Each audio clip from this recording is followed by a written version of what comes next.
Guys, কি অবস্থা সবার? আশা করি সকলে অনেক বেশি ভালো আছেন, আর আমিও আছি অনেক বেশি ভালো। চলে আসছি আর একটা ভিডিও নিয়ে আপনাদের জন্য। অবশ্যই চ্যানেলটাকে সাবস্ক্রাইব করে দিবেন আর বেল বাটনটা বাজিয়ে দিবেন।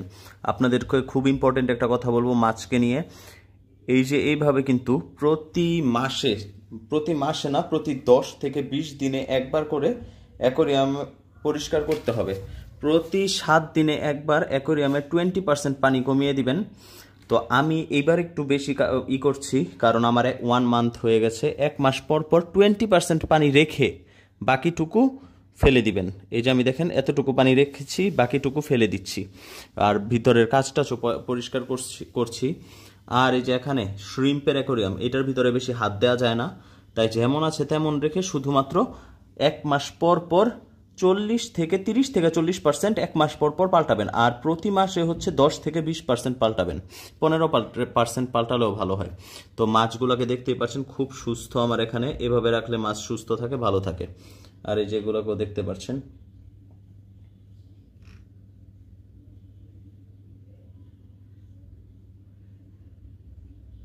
তো এখনই এমন ভিডিও পাওয়ার জন্য চ্যানেলটিকে করে দিবেন সাবস্ক্রাইব, আর কি করবেন, বেল বাটনটিকে বাজিয়ে দিবেন।